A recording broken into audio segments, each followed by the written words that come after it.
এইগুলো হচ্ছে আমাদেরকে একটু কমেন্ট করে জানান, তাহলে হচ্ছে আমাদের আজকে যারা জয়েন করছেন আমাদের হচ্ছে স্টুডেন্টদের ব্যাকগ্রাউন্ড সম্পর্কে জানলে আমাদের হচ্ছে ডিসকাস করতে একটু সুবিধা হবে আর কি। দেখি যে আমাদের সাথে হচ্ছে আর্টস এবং কমার্স ব্যাকগ্রাউন্ডে বেশি আছে, তাহলে হচ্ছে আমরা সেভাবেই হচ্ছে আমাদের আজকের ডিসকাশনটা বা আজকের ক্লাসটা আমরা হচ্ছে ওইভাবেই কন্টিনিউ করব।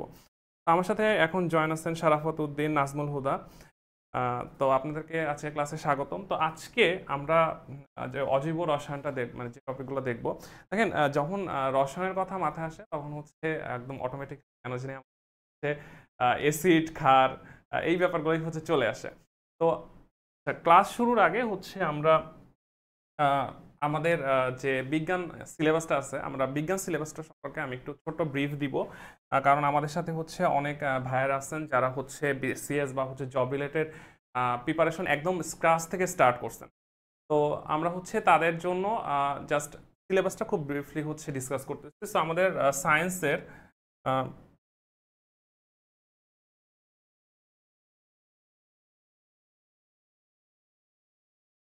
সায়েন্সের হচ্ছে দুইটা পার্ট থাকে। একটা হচ্ছে ভৌত, আর একটা হচ্ছে জৈব। তো এইখানে যে ভৌত যে বিজ্ঞানটা আছে এটা দুইটা পার্ট, একটা হচ্ছে ফিজিক্স আর একটা হচ্ছে কেমিস্ট্রি। তো ফিজিক্সে হচ্ছে 5 মার্ক আর কেমিস্ট্রি থেকে আসে হচ্ছে 5 মার্ক, আর এই যে জৈব বিজ্ঞানটা আছে এটা হচ্ছে জীববিজ্ঞান, এখান থেকে আসে 5 মার্ক। তো ফিজিক্সে যে 5 মার্ক আসে ওইখানে অনেক সময় হচ্ছে যে মডার্ন ফিজিক্স নামে একটা টপিক আছে, ওইখানে অনেক সময় হচ্ছে কম্পিউটার রিলেটেড এবং ইলেকট্রনিক্স রিলেটেড অনেক জিনিসপত্র থাকে। আমাদের হচ্ছে আইসিটি যে পার্টটা আছে ওই আইসিটি পার্টের অনেক কোশ্চেন হচ্ছে বা আইসিটি পার্টের অনেক টপিকও হচ্ছে আমরা যে মডার্ন ফিজিক্স বা আধুনিক পদার্থবিজ্ঞান এই টপিকে হচ্ছে আলোচনা করব। আর কেমিস্ট্রিতে আমাদের যে পার্টগুলো আছে, কেমিস্ট্রিতে মেইন পার্ট হচ্ছে দুইটা, একটা হচ্ছে জৈব রসায়ন আর একটা হচ্ছে অজৈব রসায়ন। তো আজকে আমাদের যে অজৈব রসায়নের যে টপিকগুলো, এই অজৈব রসায়ন টপিকে মেইনলি থাকবে হচ্ছে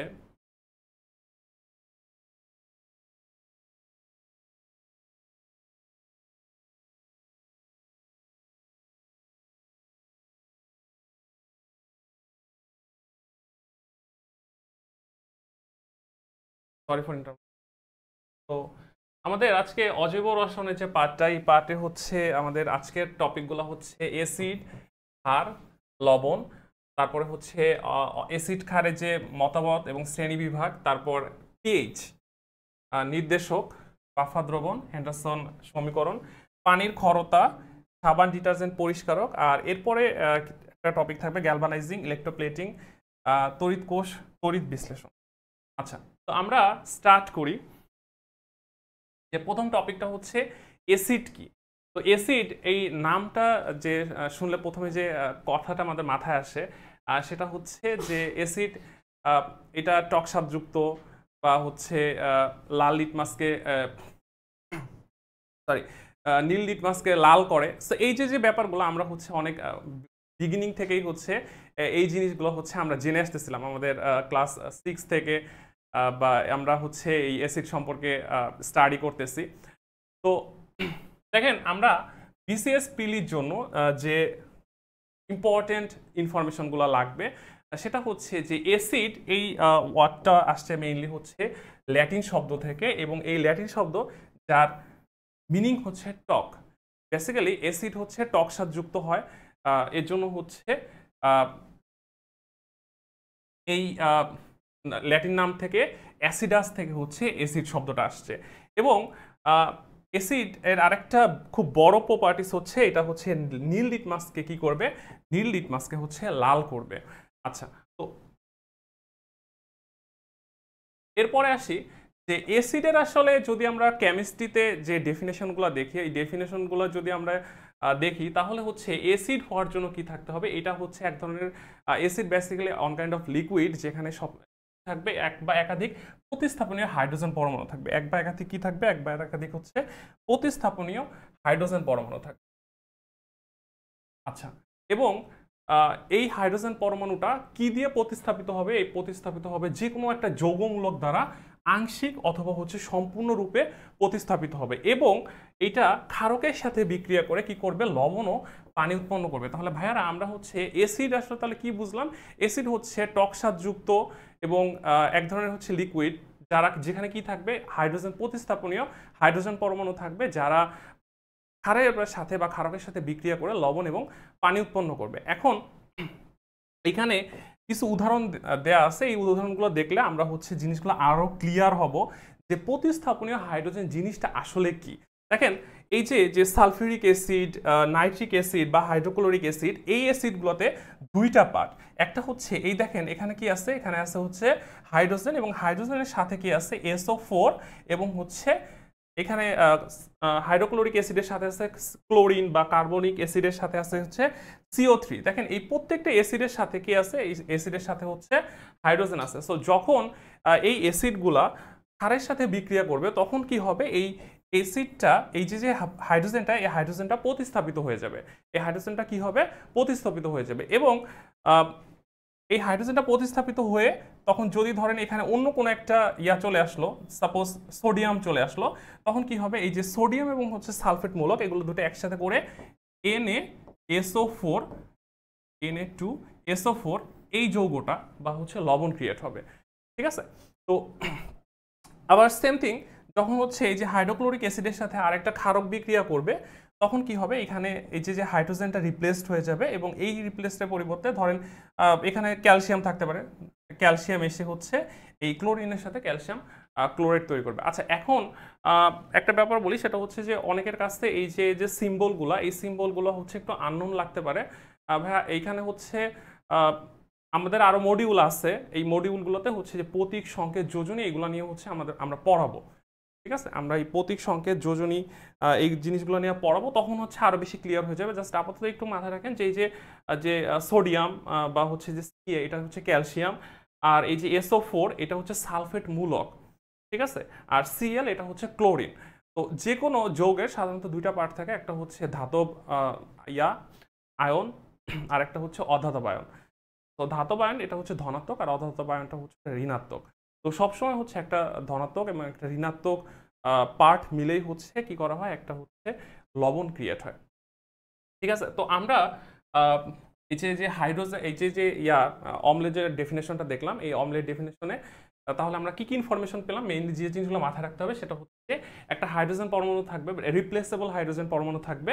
তারপরে আর কি থাকবে, আর একটা হচ্ছে যে এইটা কি হবে, এটা কোনো যৌগমূলক বা হচ্ছে অন্য কোনো হচ্ছে ধাতুর মতো ক্রিয়াশীল কোনো আয়ন দ্বারা সম্পূর্ণ বা আংশিকভাবে প্রতিস্থাপিত হয়ে যাবে। আর অ্যাসিড আর ক্ষার এটা সবসময় বিক্রিয়া করে কি তৈরি করবে, এটা অ্যাসিড আর ক্ষার বিক্রিয়া করে এটা তৈরি করবে হচ্ছে লবণ এবং পানি। ঠিক আছে, এই ইনফরমেশনগুলো আমাদের প্রিলির জন্য খুব ইম্পর্টেন্ট, এই ইনফরমেশনগুলো আমরা সবসময় মাথায় রাখবো।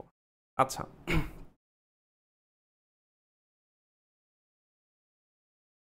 তো অ্যাসিডের আমরা হচ্ছে অলরেডি কিছু বৈশিষ্ট্য আমরা দেখছি। তো আমরা হচ্ছে এখানে আরো কিছু বৈশিষ্ট্য দেখবো, মানে অলরেডি আমরা আলোচনা করছি, তো আমরা এগুলো একটু মাথায় রাখবো। যেমন হচ্ছে জলীয় দ্রবণে হচ্ছে হাইড্রোজেন আয়ন দান করে। তো ডেফিনেশনে কিন্তু অলরেডি আমরা পড়ছি যে অ্যাসিডে কি থাকবে, অ্যাসিডে সবসময় হচ্ছে একটা প্রতিস্থাপন যোগ্য হাইড্রোজেন থাকবে। তো জলীয় দ্রবণে যেটা হয়, এটা ধরলাম এটা NaCl, এটা হচ্ছে কি, এটা হচ্ছে আমার হাইড্রোজেন ক্লোরাইড। তো জলীয় দ্রবণে আচ্ছা এই যে AQ, এই AQ এর মানে হচ্ছে অ্যাকুয়াস। ঠিক আছে, তো এই AQ দিয়ে মিন করা হচ্ছে এটা জলীয় দ্রবণ। তো জলীয় দ্রবণে কি হবে, এই যে হাইড্রোজেন এই যে HCl এটা দুটো ভাগে ভাগ হয়ে যাবে, একটা হয়ে যাবে হচ্ছে H+ আর একটা হয়ে যাবে Cl-। একটু আগেও বলছিলাম যে অ্যাসিডে হচ্ছে দুইটা পার্ট থাকে, একটা হচ্ছে ধনাত্মক পার্ট আর একটা হচ্ছে ঋণাত্মক পার্ট। তো HCl এ কে আছে, একটা হচ্ছে H+ আর একটা হচ্ছে Cl-। তো সবসময় কি থাকবে, একটা হচ্ছে হাইড্রোজেন আয়ন দান করবে, তারপর বিক্রিয়া করা লবণ পানি উৎপন্ন করবে। আচ্ছা এই বিক্রিয়াটার একটা স্পেশাল নাম আছে, এটার নাম হচ্ছে প্রশমন বিক্রিয়া। অনেক সময় হচ্ছে পরীক্ষায় চলে আসে যে অ্যাসিড এবং ক্ষার এরা বিক্রিয়া করে যে লবণ পানি তৈরি করে, এই বিক্রিয়াটার নাম কি। তো আমরা এটা একটু মাথায় রাখবো। আর খুব ইম্পর্টেন্ট একটা এটা হচ্ছে নীল লিটমাসকে লাল করে। হ্যাঁ, অ্যাসিড এবং ক্ষার এটা হচ্ছে এই যে লিটমাসের সাথে, লিটমাস এক ধরনের নির্দেশক, এটার সাথে হচ্ছে এই রং পরিবর্তন করে এটা বোঝা যায় যে আমার যে দ্রবণটা, সলিউশনটা ওইটা অ্যাসিডিক নাকি হচ্ছে বেসিক অথবা অ্যালকাইল। তো অ্যাসিড যদি দ্রবণটা যদি অ্যাসিড হয় বা অম্লীয় হয় তাহলে কি করবে, নীল লিটমাসকে লাল করবে। আর যদি ক্ষারীয় হয় তাহলে কি করবে, লাল লিটমাসকে নীল করবে। ঠিক আছে, আচ্ছা আর টকসারযুক্ত হয়, তারপরে হচ্ছে কার্বনেটের সাথে বিক্রিয়া করে লবণ পানি এবং হচ্ছে কার্বন ডাই অক্সাইড বিক্রিয়া উৎপন্ন করে। দেখেন এই যে একটা নতুন টার্ম চলে আসলো, সেটা হচ্ছে যে এতক্ষণ আমরা দেখতেছিলাম যে ক্ষারের সাথে বিক্রিয়া করে কি করে, ক্ষারের সাথে বিক্রিয়া করে হচ্ছে লবণ পানি তৈরি করে। এখন যদি কার্বনেট হয়, কোনো ধাতুর কার্বনেট হয়, তাহলে কি করবে, সাথে হচ্ছে লবণ পানি এবং হচ্ছে কার্বন ডাই অক্সাইড তৈরি করবে। ঠিক আছে, তো এই জিনিসগুলো আমরা একটু মাথায় রাখবো যে কার্বনেটের সাথে বিক্রিয়া করে কি করবে, কার্বনেটের সাথে বিক্রিয়া করে সবসময় হচ্ছে কার্বনেটও তৈরি করবে, মানে কার্বন এই এডিশনালি হচ্ছে কার্বন ডাই অক্সাইড তৈরি করবে। আচ্ছা, তো এরপরে আসি হচ্ছে ক্ষারক। তো এতক্ষণ আমরা হচ্ছে যখন অ্যাসিড নিয়ে কথা বলতেছিলাম, তো অবশ্যই হচ্ছে আমাদের কি চলে আসছে, আমাদের হচ্ছে মাথায় এই ক্ষারক জিনিসটা আসলে কি, এটা অবশ্যই ঘুরপাক করতেছে, তাই না, বলতেছে। তো ক্ষারক দেখেন এইখানে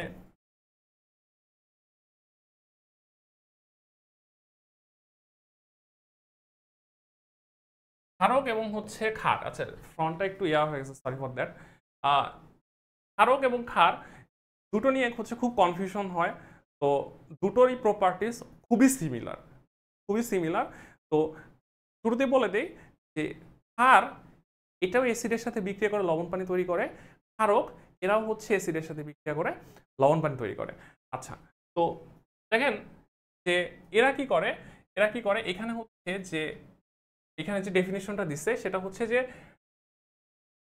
অক্সাইড এবং হচ্ছে হাইড্রক্সাইড সাধারণত ধাতুর মতো ক্রিয়াশীল, ধাতু অথবা ধাতুর মতো ক্রিয়াশীল যৌগমূলকের অক্সাইড এবং হচ্ছে হাইড্রক্সাইড গুলোকে বলা হয় কি, হাইড্রক্সাইড গুলোকে বলা হয় হচ্ছে ক্ষারক। যারা কি করবে, যারা হচ্ছে অ্যাসিডের সাথে বিক্রিয়া করে লবণ পানি তৈরি করবে। তাহলে ভাইয়া ক্ষার তাহলে কি, ভালো কোশ্চেন না, যে তাহলে ভাইয়া ক্ষার কি। ক্ষার হচ্ছে যে এই যে যে ধাতু বা ধাতুর মতো ক্রিয়াশীল যৌগের যৌগমূলকের যে ইয়াগুলা অক্সাইডগুলা, এই অক্সাইডগুলো যদি হচ্ছে পানিতে দ্রবণীয় হয়, যদি পানিতে দ্রবণীয় হয়, তাহলে ওই অক্সাইডগুলোকে বলা হয় হচ্ছে, ঠিক আছে। তো কি হতে হবে, ক্ষার হতে হলে অবশ্যই কি হতে হবে, ক্ষার হতে হলে অবশ্যই পানিতে পানিতে দ্রবণীয় হতে হবে। এখন যদি এরকম হয় যে কোনো যৌগ সে কি করতেছে, অ্যাসিডের সাথে বিক্রিয়া করে লবণ পানি তৈরি করতেছে, তাহলে কি হবে, সেটা ক্ষারক। ঠিক আছে, সেটা ক্ষারক। কিন্তু সে কি করতেছে, সে আমার পানিতে দ্রবণীয় হচ্ছে না। যদি পানিতে দ্রবণীয় না হয়, তাহলে তাকে আমরা কি বলবো না, তাকে আমরা অবশ্যই হচ্ছে ক্ষার বলবো না। ঠিক আছে, সে ক্ষারক। কিন্তু যে ক্ষারগুলো আছে যারা হচ্ছে পানিতে দ্রবণীয় হয়, তারাও কিন্তু কি হয়, তারাও কিন্তু হচ্ছে আমার অ্যাসিডের সাথে বিক্রিয়া করে লবণ পানি তৈরি করে। তো ক্ষার এবং ক্ষারক দুই টাইপেরই হচ্ছে যৌগ, যারা কি করবে, যারা হচ্ছে অ্যাসিডের সাথে বিক্রিয়া করে লবণ পানি তৈরি করবে। কিন্তু ক্ষারকরা সবসময় মাথায় রাখতে হবে, ক্ষারকরা সবসময় কি করবে না, পানিতে দ্রবণীয় হবে না। তো আমরা এই যে যে ক্ষার এবং হচ্ছে ক্ষারক এদের ডিফারেন্সিয়েট করব এভাবেই, যে এভাবেই ডিফারেন্সিয়েট করব যে ক্ষারক তারা পানিতে দ্রবণীয় নয়, কিন্তু ক্ষার এরা পানিতে দ্রবণীয়। তাহলে আমরা খুব সহজেই বলতে পারি যে সকল ক্ষার এরা ক্ষারক, কিন্তু সকল ক্ষারক ক্ষার না। কারণ ক্ষার হতে হলে অবশ্যই কি হতে, ক্ষার হতে হলে অবশ্যই পানিতে দ্রবণীয় হতে হবে। ঠিক আছে, তো এটা মাঝে মাঝে হচ্ছে চলে আসে যে ক্ষারক এবং হচ্ছে ক্ষারের মধ্যে পার্থক্য কি। ঠিক আছে ভাইয়া, তো আমরা যখনই হচ্ছে এই পার্থক্যটা আসবে, তখন আমরা সবার শুরুতে কি করবো, আমরা সবার শুরুতে হচ্ছে সবার শুরুতে হচ্ছে এই যে পানিতে দ্রবণীয় কিনা এই জিনিসটা হচ্ছে আমরা লিখে দিব বা বলে দিব। এখানে আমাদের হচ্ছে কিছু এক্সাম্পল আছে, আমরা হচ্ছে এক্সাম্পলগুলো একটু মনে রাখবো। যেমন sodium oxide, copper oxide, ferrous oxide, তারপর হচ্ছে সোডিয়াম হাইড্রক্সাইড, ফেরাস হাইড্রক্সাইড। আচ্ছা ভাইয়া, অক্সাইড এবং হচ্ছে হাইড্রক্সাইডের মধ্যে পার্থক্য কি? এটা হচ্ছে যে দেখেন OH এইটাকে বলা হয় হচ্ছে হাইড্রোক্সিল মূলক। এটাকে কি বলা হয়, হাইড্রোক্সিল মূলক। ঠিক আছে, তো এই OH যদি কারোর সাথে থাকে, তাহলে ওই যৌগগুলোকে বলা হয় হচ্ছে হাইড্রো অক্সাইড। ওকে, লাইক সোডিয়ামের সাথে থাকলে সোডিয়াম হাইড্রোক্সাইড, পটাশিয়ামের সাথে থাকলে পটাশিয়াম হাইড্রোক্সাইড, আবার যদি ক্যালসিয়ামের সাথে থাকে ক্যালসিয়াম হাইড্রোক্সাইড। আর যদি শুধুমাত্র ও থাকে তাহলে এই যৌগগুলোকে আমরা বলবো হচ্ছে অক্সাইড। ঠিক আছে, তো এটা আমরা একটু মনে রাখবো, জাস্ট একটু প্র্যাকটিস করলে এই জিনিসগুলো হচ্ছে আমাদের মাথায় থাকবে। কারণ বিশেষ করে যারা নন সায়েন্স ব্যাকগ্রাউন্ডে তাদের হচ্ছে এই সংকেতগুলা মনে রাখা একটু কঠিন হয়ে যায়। এটার একটা অন্যতম কারণ হচ্ছে দীর্ঘদিন প্র্যাকটিসে না থাকার কারণে। বাট ট্রাস্ট মি, ইজি, এগুলো মাথায় চলে আসবে। তাহলে কি হবে ভাইয়া, হাইড্রোক্সাইড এটার জন্য থাকবে কি OH, আর শুধু যদি ও থাকে তাহলে এগুলো হচ্ছে অক্সাইড। আচ্ছা, তো এরপরে হচ্ছে ক্ষার। তো এতক্ষণ তো অলরেডি আমি বলেই ফেলছি যে যখন ক্ষার আর হচ্ছে ক্ষারকের মধ্যে পার্থক্য পড়েছি, যে ক্ষার কি ছিল, ক্ষার ছিল হচ্ছে পানিতে দ্রবণীয় হবে, পানিতে দ্রবণীয় হবে। তবে এবং হচ্ছে এখানে যে দুইটা শর্ত আছে, এই দুইটা শর্ত আমরা সবসময় মাথায় রাখবো, এটা ইম্পর্টেন্ট। এটা হচ্ছে যে যৌগটির হাইড্রক্সিল মূলক থাকবে, হাইড্রক্সাইড মূলক থাকবে, আর এটা হচ্ছে কি হতে হবে ভাইয়া, এটা হচ্ছে পানিতে দ্রবণীয় হতে হবে। ঠিক আছে, আচ্ছা, তো এই যে এর আগেই বলছিলাম যে সব ক্ষারক ক্ষার নয়, কিন্তু সকল ক্ষারই ক্ষারক। তো এইটার একটা সুন্দর ব্যাখ্যা এখানে দেয়া আছে উদাহরণ সহ। যেমন যে সোডিয়াম হাইড্রোক্সাইড OH আছে এবং হচ্ছে এটা কি পানিতে দ্রবণীয়। এখন এই যে FeOH, এটার ভিতরেও তো হচ্ছে কি আছে, OH আছে, হাইড্রোক্সাইড মূলক আছে, কিন্তু এটাকে আমরা কিন্তু ক্ষার বলতে পারবো না, এটা একটা ক্ষারক। ঠিক আছে, এটা একটা ক্ষারক। কেন ক্ষার বলতে পারবো না? কারণ হচ্ছে এটা পানিতে দ্রবণীয় নয়। ঠিক আছে, আবার CaO এটা কি নাই, হাইড্রোক্সাইড মূলক নাই, কিন্তু এটা পানিতে দ্রবণীয়। তাহলে কি এটাও কিন্তু হচ্ছে আমার ক্ষারক। তো ভাইয়া দেখেন যে দুইটা শর্ত আছে, দুইটা শর্তই যে মানতে হবে নট নেসেসারি। সেটা হচ্ছে যদি আপনার পানিতে দ্রবণীয় না হয় তাহলে এটাকে কোনো অবস্থাতেই ক্ষার বলা যাবে না। ঠিক আছে, তো যদি আমরা ক্ষার বলতে চাই অবশ্যই হচ্ছে কি হতে হবে, পানিতে দ্রবণীয় হতে হবে। আচ্ছা, নাজমুল হুদা বলছে যে একটু দ্রুত হয়ে যাচ্ছে, লিখে নিচ্ছি, সরি ভাইয়া, আমরা একটু স্লো পেসে আগাবো। আর নোট করা অবশ্যই ভালো, আমি জিনিসটা অ্যাপ্রিসিয়েট করতেছি। আচ্ছা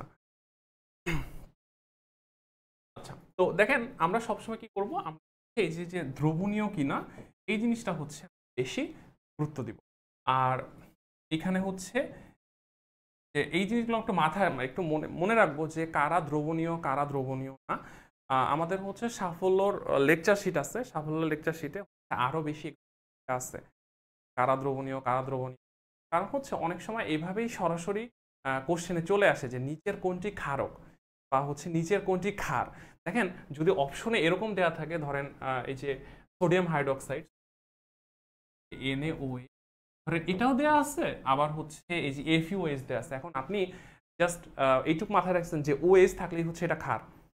ঠিক আছে, বা তো সেক্ষেত্রে কি হবে, সেক্ষেত্রে হচ্ছে যে আপনি দাগে দিয়েছেন যে কোনো একটা, তো এটা কিন্তু তখন ভুল হয়ে যাবে। তো দ্যাটস হচ্ছে আমরা কি করব, আমরা হচ্ছে এই জিনিসগুলো একটু মাথায় রাখবো যে কোনগুলা ক্ষার আর আর হচ্ছে কোনগুলা ক্ষারক। এই জিনিসগুলো আমরা একটু কষ্ট করে মাথায় রাখবো। আমাদের সাফল্যর আছে, লেকচার শিট আছে, এখানে হচ্ছে এই যে এক্সাম্পলগুলো আরো ডিটেলস দেওয়া আছে, কারণ এই জিনিসগুলো পরীক্ষায় আসে এবং এই জিনিসগুলো ইম্পর্টেন্ট। আচ্ছা, এরপরে আসি হচ্ছে লবণ। তো এতক্ষণ যেহেতু হচ্ছে আমরা প্রশমন বিক্রিয়া পড়তেছিলাম, অম্ল ক্ষার এই ব্যাপারগুলো পড়তেছিলাম, তাহলে অবশ্যই আমাদের একটা ব্যাপার জানতে হবে যে লবণ। লবণ কি? লবণ হচ্ছে যে প্রশমন বিক্রিয়াগুলো আছে, এই প্রক্রিয়াতে যে প্রোডাক্ট উৎপন্ন হয় ওই প্রোডাক্টগুলোর একটা হচ্ছে লবণ।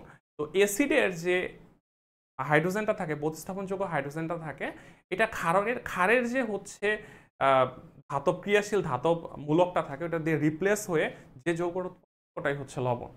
সাপোজ HCl এটার সাথে যদি হচ্ছে NaOH এটা যদি বিক্রিয়া করে, দেখেন খুব স্বাভাবিকভাবে এই হাইড্রোজেনটাকে কে সরাই দেবে, এই হাইড্রোজেনটাকে হচ্ছে সোডিয়াম সরাই দেবে।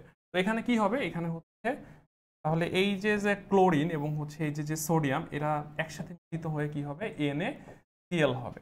আর এই যে হাইড্রোজেন এবং হচ্ছে এই যে হাইড্রোক্সাইড মূলক, আমরা এটা সবসময় একটু মাথায় রাখবো, সেটা হচ্ছে যে এই যে OH এবং হচ্ছে H এই দুটো মিলিত হয়ে কি হয়, এটা মিলিত পানি উৎপন্ন হয় H2। আমরা তো মনে হয় কিছু কেমিস্ট্রির কিছু জানি আর না জানি, আমরা হচ্ছে সবসময় এই যে পানির সংকেত এটা তো সবাই জানি, তাই না? তো দেখেন এই যে NaCl তৈরি হলো, এটাকে বলা হয় হচ্ছে লবণ। তো লবণ এই যে দ্রবণটা, এই দ্রবণটা সাধারণত নিউট্রাল হয়। সাধারণত কি হয়? সাধারণত নিউট্রাল বা হচ্ছে নিরপেক্ষ হয়। কখন নিরপেক্ষ হয়? নিরপেক্ষ হচ্ছে যে যদি আমার এই অ্যাসিড এবং ক্ষার বা ক্ষারক এরা দুটোই যদি হচ্ছে সমান স্ট্রেংথের হয়, সমশক্তি সম্পন্ন, প্রায় সমশক্তি হয়, তাহলে এদের যে দ্রবণটা, এই দ্রবণটা সাধারণত নিউট্রাল হয়।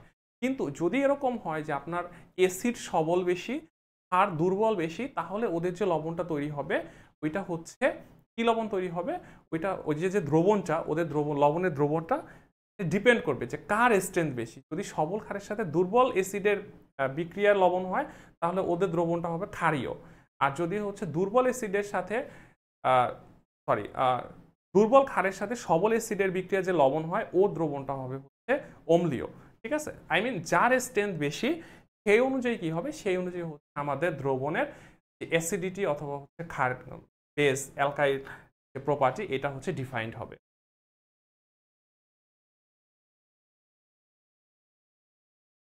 ঠিক আছে? তো এই যে এইখানে হচ্ছে আমাদের এই ইনফরমেশনগুলাই লেখা আছে যে সাধারণত কি হয় যে লবণের যে দ্রবণটা এটা সাধারণত নিরপেক্ষ হয়। তবে যদি তীব্র অ্যাসিড আর মৃদু ক্ষারকের বিক্রিয়া হয়, তাহলে লবণের জলীয় দ্রবণ হবে হচ্ছে কি অম্লীয় প্রকৃতির। ঠিক আছে? আর যদি তীব্র ক্ষার হয় আর মৃদু অ্যাসিড হয়, তাহলে জলীয় দ্রবণ, লবণের জলীয় দ্রবণ, লবণের জলীয় দ্রবণ হবে হচ্ছে ক্ষারীয় প্রকৃতির। আচ্ছা, তো এতক্ষণ আমরা হচ্ছে অ্যাসিড এবং হচ্ছে ক্ষারের যে ডেফিনেশনগুলো দেখলাম, এগুলো হচ্ছে খুবই বেসিক ডেফিনেশন। তো এখন আমরা কি করব? আমরা হচ্ছে একটু অ্যাডভান্স লেভেলে যাব এবং এই যে এখন যে টপিকগুলো পড়বো, এই টপিকগুলো বেশ গুরুত্বপূর্ণ। ঠিক আছে? এই টপিকগুলো বেশ গুরুত্বপূর্ণ এবং হচ্ছে এগুলো রিটেনেও আসে, এগুলা রিটেনেও আসে। তো আমরা ট্রাই করব এই জিনিসগুলো আরো একটু আহ, বেশি করে স্টাডি করার জন্য। এখানে অ্যাসিড এবং হচ্ছে ক্ষারের বিভিন্ন মতামত আছে। একটু মানে আমরা একদম শুরুতে যেটা বলছিলাম, একটা প্রতিস্থাপনযোগ্য কি থাকতে হবে? একটা প্রতিস্থাপনযোগ্য হাইড্রোজেন পরমাণু থাকতে হবে। বাট নট নেসেসারি সবসময় হচ্ছে এই প্রতিস্থাপন হাইড্রোজেন পরমাণু থাকে, বাট স্টিল ওই যৌগ অ্যাসিডের মতো আচরণ করে। আবার অনেক সময় কি হয়? অনেক সময় হচ্ছে ক্ষারের সাথে হাইড্রক্সিল থাকে না, হাইড্রক্সিল মূলক থাকে না, বাট স্টিল ওই ওই মৌলগুলা কি ওই যৌগগুলো ওই যৌগগুলো হচ্ছে ক্ষারের মতো আচরণ করে। ঠিক আছে? সো এই কনফ্লিক্টগুলো দূর করার জন্য বেশ কিছু হচ্ছে স্পেশাল আছে, থিওরি আছে। তো এই থিওরিগুলোর মধ্যে প্রথম যে থিওরিটা আছে এটা হচ্ছে আরহেনিয়াস মতবাদ। ঠিক আছে? সায়েন্টিস্ট আরহেনিয়াস এই মতবাদটা দিছিলেন এবং এটা সবচেয়ে ওল্ড মতবাদ এবং সবচেয়ে প্রচলিত এবং সবচেয়ে সিম্পল মতবাদ হচ্ছে আরহেনিয়াস মতবাদ। যেমন হচ্ছে যে কি বলে, এতক্ষণ যেটা জেনে আসতেছিলাম যে জলীয় দ্রবণে যারা হচ্ছে H+ দান করে তারা হচ্ছে অ্যাসিড, আর যারা OH- দান করে এরা হচ্ছে ক্ষারক। ঠিক আছে? আর এইখানে যে অ্যাসিড এবং হচ্ছে ক্ষারের মধ্যে বিক্রিয়া করার ফলে কি তৈরি হয়? বিক্রিয়া করে পানি এবং হচ্ছে লবণ এবং হচ্ছে পানি উৎপন্ন, যে জিনিসগুলো হচ্ছে আমরা এতক্ষণ দেখে আসছিলাম। এই যে মতবাদ আমরা এতক্ষণ ধরে যেগুলো স্টাডি করছি, এই মতবাদগুলো রাখো, এই মতবাদটা হচ্ছে আরহেনিয়াস মতবাদ। এরপরে আসি হচ্ছে আরেকটা খুব গুরুত্বপূর্ণ মতবাদ, সেটা হচ্ছে যে স্টেড-লাউরি মতবাদ বা হচ্ছে প্রোটনীয় মতবাদ। ঠিক আছে? স্টেড-লাউরি অথবা হচ্ছে প্রোটনীয় যে মতবাদ, এটা হচ্ছে যে যারা প্রোটন দান করতে পারে তাদেরকে বলা হয় হচ্ছে অ্যাসিড, আর যে সকল যৌগ বা আয়ন প্রোটন গ্রহণ করতে পারে তাদেরকে বলা হয় হচ্ছে ক্ষারক। এখন কথা হচ্ছে ভাইয়া, প্রোটন জিনিসটা আসলে কি? প্রোটনটা হচ্ছে যে যে হাইড্রোজেন আয়ন H প্লাস, এটাকে বলা হয় হচ্ছে প্রোটন। কেন প্রোটন বলা হয় সেটা হচ্ছে যে হাইড্রোজেনের পারমাণবিক সংখ্যা হচ্ছে 1, এটাতে একটা প্রোটন থাকে একটা ইলেকট্রন থাকে। এখন যদি আপনি হাইড্রোজেন থেকে একটা প্রোটন সরায় দেন তাহলে এখানে কি থাকবে, এখানে শুধুমাত্র একটা ইলেকট্রন যদি সরায় দেন তাহলে এখানে কি থাকবে, এখানে শুধুমাত্র একটা প্রোটন থাকবে। দ্যাটস ওয়াই এই যে H প্লাস এটাকে অনেক সময় একদম সরাসরি কি বলা হয়, সরাসরি হচ্ছে প্রোটন বলা হয়। ঠিক আছে, যদি কোনো যৌগ বা হচ্ছে কোনো আয়ন এরা যদি প্রোটন দান করতে পারে তাহলে এদেরকে বলা হয় হচ্ছে, এদেরকে কি বলা হবে, এদেরকে বলা হবে হচ্ছে অ্যাসিড। আর যদি প্রোটন গ্রহণ করতে পারে তাহলে এদেরকে বলা হবে হচ্ছে ক্ষার। ঠিক আছে, তো যেমন যেমন হচ্ছে Cl মাইনাস, Cl মাইনাস এর সাথে যদি একটা H প্লাস যোগ হয় তাহলে এরা কম্বাইন্ডলি ক্রিয়েট করবে HCl। ঠিক আছে, তো তাহলে আমরা কি বলতে পারি, যে Cl মাইনাস যেটা আছে এই Cl মাইনাসকে আমরা কি করতে পারি, Cl মাইনাসকে আমরা হচ্ছে বলবো এটা হচ্ছে একটা ক্ষার। আবার HCl এটা কি করতে পারে, এটা হচ্ছে হাইড্রোজেন প্লাস বা প্রোটন দান করতে পারে। এগুলোকে বলা হবে কি, বলা হবে হচ্ছে, এটাকে বলা হবে হচ্ছে অ্যাসিড, কারণ কি করতে পারছে সে H প্লাস দান করতে পারে। আচ্ছা, এর পরের মতবাদটা হচ্ছে লুইস মতবাদ এবং হচ্ছে ইলেকট্রনীয় মতবাদ। লুইস মতবাদ অথবা হচ্ছে ইলেকট্রনীয় মতবাদ। যেহেতু এটা হচ্ছে ইলেকট্রনীয় মতবাদ তার মানে এই মতবাদটা হচ্ছে বেসড অন ইলেকট্রন দান করতে পারবে নাকি ইলেকট্রন গ্রহণ করতে পারবে সেটার উপরে।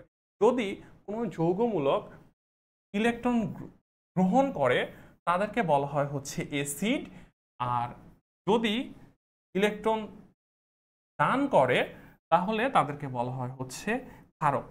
যেহেতু হচ্ছে এই মতবাদটা লুইস দিছিলেন, তো আমরা এই মতবাদ অনুসারে যে অ্যাসিড এবং ক্ষারকে ডিফারেন্সিয়েট করি এদেরকে বলা হয় লুইস অ্যাসিড অথবা লুইস ক্ষারক। তো আমরা তিনটা মতবাদ দেখলাম, একটা হচ্ছে আরহেনিয়াস মতবাদ, আরেকটা হচ্ছে লুইস মতবাদ, আরেকটা হচ্ছে ব্রনস্টেড লাউরি মতবাদ। তো আরহেনিয়াস মতবাদে ভাই কি বলছিল, যদি H প্লাস থাকে তাহলে অ্যাসিড, যদি OH থাকে, OH মাইনাস থাকে তাহলে ওইটা হচ্ছে ক্ষার।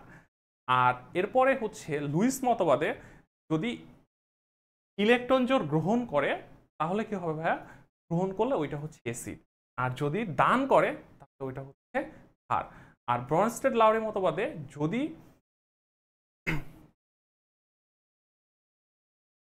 যদি প্রোটন দান করে তাহলে ওইটা হচ্ছে অ্যাসিড, আর যদি প্রোটন গ্রহণ করে তাহলে হচ্ছে ক্ষার। এবং 43 BCS এ কিন্তু হচ্ছে রিটেনে এই অ্যাসিড ক্ষার মতবাদ পরীক্ষায় আসছিল। তো আমরা চেষ্টা করব সবসময় হচ্ছে এই জিনিসগুলো একটু ডিপলি স্টাডি করা, যাতে হচ্ছে আমরা রিটেনেও হচ্ছে হেল্প পাই। এবং প্রিলি রেজাল্ট দেওয়ার পর রিটেনের জন্য কিন্তু খুব বেশি সময় পাওয়া যায় না। তো যদি হচ্ছে প্যারালালি আমরা রিটেনের প্রিপারেশনটাও নিয়ে ফেলি তাহলে কি হবে, হ্যাঁ তাহলে হচ্ছে আমরা একটু আগায় থাকবো আর কি। কারণ আপনি যদি প্রিলির পরেই রিটেনের প্রিপারেশন স্টার্ট করেন তখন দেখবেন যে অ্যাট এ সেম টাইম অনেক বেশি পড়াশোনার চাপ পড়ে গেছে, ওইটা বেশ টাফ হয়ে যায় আর কি। এরপরে আসি হচ্ছে অ্যাসিড এবং হচ্ছে ক্ষারের শ্রেণী বিভাগ। তো অ্যাসিডের শ্রেণী বিভাগ। অ্যাসিডকে আমরা সাধারণত বেশ কয়েকটা ভাগে ভাগ করতে পারি। তো উৎস অনুযায়ী এই দুটো হচ্ছে উৎস অনুযায়ী, আর এই দুটো হচ্ছে শক্তি অনুযায়ী। উৎস অনুযায়ী এবং হচ্ছে শক্তি অনুযায়ী। এখন উৎস অনুযায়ী দুই প্রকার, একটা হচ্ছে জৈব অ্যাসিড, একটা হচ্ছে অজৈব অ্যাসিড। যদি জীব দেহে বা হচ্ছে লিভিং বিং এর মধ্যে যে অ্যাসিডগুলো পাওয়া যায় এইটাগুলোকে বলা হয় হচ্ছে জৈব অ্যাসিড, আর যেগুলো হচ্ছে খনিতে বা হচ্ছে ল্যাবে আমরা হচ্ছে তৈরি করি এগুলোকে বলা হয় হচ্ছে অজৈব অ্যাসিড। ভাইয়া আমাদের বডির যে আমাদের পাকস্থলীতেও কিন্তু অ্যাসিড আছে, বিভিন্ন ফলমূলেও কিন্তু হচ্ছে অ্যাসিড আছে, দুধে অ্যাসিড আছে, দইয়ে অ্যাসিড আছে। সো যেহেতু আমরা জৈব উৎস থেকে এই অ্যাসিডগুলো পাচ্ছি, দ্যাটস ওয়াই এই অ্যাসিডগুলোকে বলা হয় হচ্ছে জৈব অ্যাসিড। আর আদার্স যে অ্যাসিডগুলো আছে যেমন sulphuric acid, nitric acid, hydrochloric acid, এই অ্যাসিডগুলোকে বলা হয় হচ্ছে অজৈব অ্যাসিড। আইদার খনিতে পাওয়া যায় অথবা কেমিক্যালি ইন্ডাস্ট্রিতে অথবা ল্যাবে হচ্ছে তৈরি করি। তো আমরা কিছু এক্সাম্পল আমরা হচ্ছে মুখস্থ করব, এগুলো হচ্ছে আসে। আর শক্তিশালী অ্যাসিড এবং হচ্ছে দুর্বল অ্যাসিড এটা আসলে ডিফাইন করে যে জলীয় দ্রবণে এটা কি পরিমাণ বিভাজিত হয়। ক্লাসের শুরুতেই বলছিলাম যে অ্যাসিড এটা দুই ভাগে ভাগ হয়ে কি করে, একটা হচ্ছে H+ তৈরি করে, আর একটা হচ্ছে একটা ঋণাত্মক মূল তৈরি করে, মূলক তৈরি করে বা ঋণাত্মক আয়ন তৈরি করে। যেমন আমরা যদি হচ্ছে HCl এর কথা চিন্তা করি তাহলে কি হয়, একটা H+ ক্রিয়েট হচ্ছে আর একটা হচ্ছে Cl- ক্রিয়েট প্লাস একিউ দিয়ে হচ্ছে একুয়াস মিন করে, মানে জলীয় দ্রবণ মিন করে। ঠিক আছে, তো এই যে শক্তিশালী অ্যাসিডগুলো কি হয়, এটা সম্পূর্ণ বিভাজিত হয়ে যায়, জলীয় দ্রবণে সম্পূর্ণ বিভাজিত হয়ে যায়। আর যে দুর্বল অ্যাসিডগুলা সম্পূর্ণ হতে পারে না, খুবই অল্প বিভাজিত হয়। যেমন ইয়াতে আমার যে অ্যাসিটিক অ্যাসিড আছে, অ্যাসিটিক অ্যাসিডের সংকেতটা হচ্ছে CH3OH। তো যখন এই অ্যাসিটিক অ্যাসিডটা ভাগ হয় তখন কি হয়, CH3COO মাইনাস আর হচ্ছে H প্লাস। আমি যে সুন্দর করে এটা লিখে দিলাম যে এই যে একটা পার্ট এবং হচ্ছে H প্লাস পার্ট 25 ডিগ্রি সেলসিয়াসে দেখা যাবে কি 1000 যদি অণু থাকে, জলীয় দ্রবণে যদি 1000 অ্যাসিডের অণু থাকে, দেখা যায় যে 4টা অ্যাসিডের অণু, এই যে 4টা হচ্ছে বিভাজিত হয়, বাকি অণুগুলা অবিভাজিত হয়ে জলীয় দ্রবণে থেকে যায়। ঠিক আছে, বোঝা গেছে? তাহলে হচ্ছে শক্তিশালী অ্যাসিড এবং হচ্ছে দুর্বল অ্যাসিডের মধ্যে পার্থক্য কি ভাইয়া? পার্থক্য হচ্ছে যে বিভাজিত হতে পারবে কিনা। যদি 100% অথবা নিয়ার 100% বিভাজিত হয়ে যায় তাহলে আমরা ওই অ্যাসিডগুলোকে কি বলবো, শক্তিশালী অ্যাসিড। যেমন HCl, H2SO4 এগুলো হচ্ছে শক্তিশালী অ্যাসিড। আর দুর্বল অ্যাসিডগুলো বেসিক্যালি জৈব অ্যাসিডগুলো সাধারণত দুর্বল অ্যাসিড হয়, যেমন অ্যাসিটিক অ্যাসিড, তারপরে হচ্ছে সাইট্রিক অ্যাসিড, দুর্বল অ্যাসিড। তো এখানে একটা ইম্পর্টেন্ট ইনফরমেশন দিলাম ভাইয়া। ইম্পর্টেন্ট ইয়াটা হচ্ছে যে 25 ডিগ্রি সেলসিয়াস তাপমাত্রায় 1000 অ্যাসিটিক অ্যাসিডের অণু এটা মাত্র 4টা বিভাজিত হয়, বাকি 996টা অণু এটা অবিভাজিত থেকে যায়। ঠিক আছে, আচ্ছা। আমাদের সাথে হচ্ছে ডালিয়া মাহমুদ করছেন, জয়েন করছেন, নাজমুল হুদা জয়েন করছেন, রোজ হোসেন জয়েন করছেন। ভাইয়া আপনাদের যদি কোনো কোশ্চেন থাকে তাহলে কোশ্চেন করতে পারেন, আমি চেষ্টা করবো হচ্ছে লাইভেই অ্যান্সার দিয়ে দেওয়ার জন্য।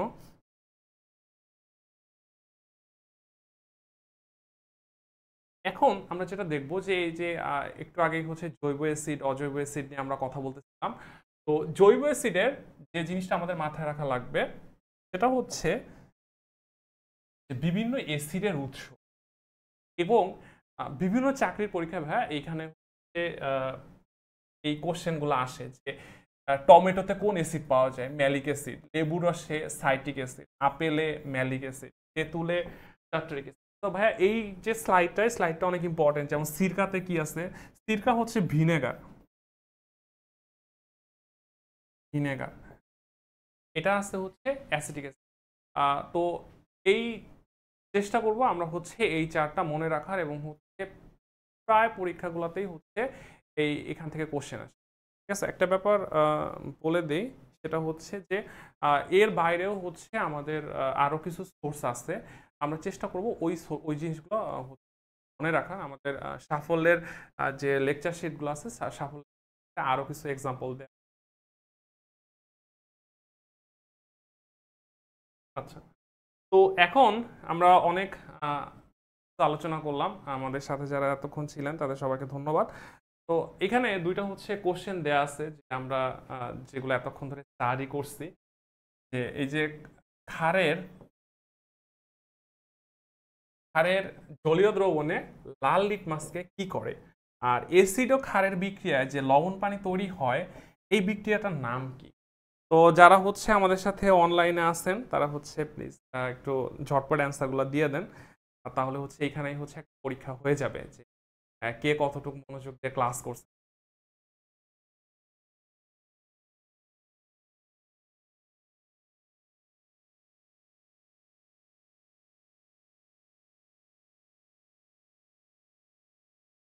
আচ্ছা, থ্যাংক ইউ, অনেকেই অ্যান্সার দিছেন। তো দেখেন, ক্ষারের জলীয় দ্রবণে এখানে কি করবে, লাল লিটমাসকে নীল করবে। লাল লিটমাসকে কি করবে, নীল করবে। আচ্ছা, আর অ্যাসিড ও ক্ষারের বিক্রিয়ায় কি তৈরি হবে? অ্যাসিড ও ক্ষারের বিক্রিয়ায় এটার বিক্রিয়াটার নাম হচ্ছে প্রশমন বিক্রিয়া। আচ্ছা, থ্যাংক ইউ সালমা এবং হচ্ছে ডালিয়া, আপনারা সঠিক অ্যান্সার দিচ্ছেন। আচ্ছা, এখানে একটা ইনফরমেশন বলি, সেটা হচ্ছে এই যে শ্বসন, এটা কিন্তু ভাইয়া যে সচরাচর যে বিক্রিয়াগুলো হয় এই বিক্রিয়াগুলো না, জীব কোষের ভিতরে হয়। এটা একটা শক্তি উৎপন্ন করার প্রসেস। আমরা যখন জীববিজ্ঞান পড়বো তখন হচ্ছে ডিটেলস পড়বো। আর এই প্রতিস্থাপন বিক্রিয়া, প্রস্থাবন বিক্রিয়া বলে কিছু হয় না ভাইয়া। প্রস্থাবন একটা হচ্ছে প্রসেস, এইটাও হচ্ছে যখন জীববিজ্ঞান পড়বো তখন আমরা এই জিনিসগুলোকে ডিটেলস পড়বো। আমাদের হচ্ছে রাসায়নিক বিক্রিয়া নামে একটা চ্যাপ্টারই আছে, যেখানে হচ্ছে বিভিন্ন প্রকার বিক্রিয়া আমরা স্টাডি করব। ঠিক আছে? তো যে অ্যাসিড ও ক্ষারের যে বিক্রিয়াটার নাম, এইটা বিক্রিয়াটার নাম হচ্ছে প্রশমন বিক্রিয়া। আচ্ছা, এরপরে আসি হচ্ছে পিএইচ বা অম্ল ক্ষারক দেশক। এটা খুব ইম্পর্টেন্ট ভাইয়া, কারণ হচ্ছে এখান থেকে প্রচুর পরিমাণ হচ্ছে কোশ্চেন ফ্রিকুয়েন্টলি ঘুরে ফিরে আসে। আচ্ছা, এখানে আমি একটা ব্যাপার বলি, সেটা হচ্ছে যে আমি সবাইকে জেনারেলাইজ ভাবে ভাইয়া বলতেছি। এখানে আমাদের সাথে অনেক আপুরাও জয়েন করছেন, তো আমি সরি। আসলে সবাইকেই হচ্ছে সেম ভাবে হচ্ছে সম্বোধন করতেছি। আশা করি আপুরা মাইন্ড করবেন না। তো দেখেন, পিএইচ এটা আসলে কি? পিএইচ এটা হচ্ছে একটা স্কেল। পিএইচ কি? পিএইচ হচ্ছে একটা স্কেল। আমরা এই স্কেলের সাহায্যে বুঝি যে আচ্ছা, ডালিয়া কমেন্ট করছেন যে কিছু শুনতে পাচ্ছি না, দেখতে পাচ্ছি। আচ্ছা, ডালিয়া আপনি হচ্ছে একটু রিলোড দেন, আশা করি হয়ে যাবে। আচ্ছা, তো এটা কি? এটা হচ্ছে একটা স্কেল। এইটা দিয়ে আসলে কি ডিটারমাইন করে? এটা ডিটারমাইন করে আমাদের যে দ্রবণটা আছে, সলিউশনটা আছে, সলিউশনটা কেমন। এটা কি অ্যাসিডিক, এটা কি অ্যালকাইল, নাকি হচ্ছে নিউট্রাল। আমরা যদি কেমিস্ট্রিতে যে ডেফিনেশনটা দেওয়া আছে এই ডেফিনেশনে যাই, তাহলে পিএইচ হচ্ছে যে কি ডিফাইন করে?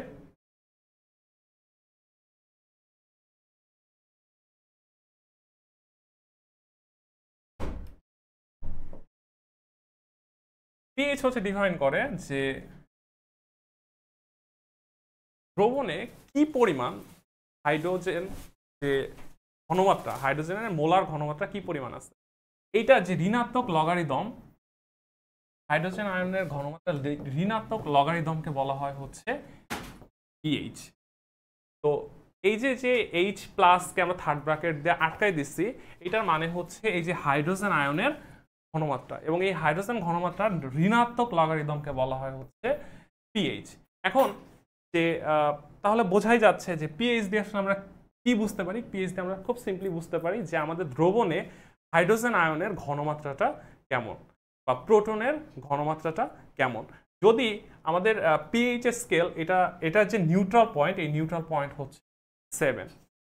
যদি এটা 7-এর থেকে বড় হয় তাহলে কি হবে? তাহলে হচ্ছে যে দ্রবণটা, এই দ্রবণটাকে বলা হয় হচ্ছে ক্ষারীয় বা অ্যালকাইল দ্রবণ, আর অ্যালকালাইন দ্রবণ। আর যদি হচ্ছে 7-এর থেকে যত কম হবে আমার, এটা হচ্ছে তত বেশি হচ্ছে অ্যাসিডিক। ঠিক আছে ভাইয়া?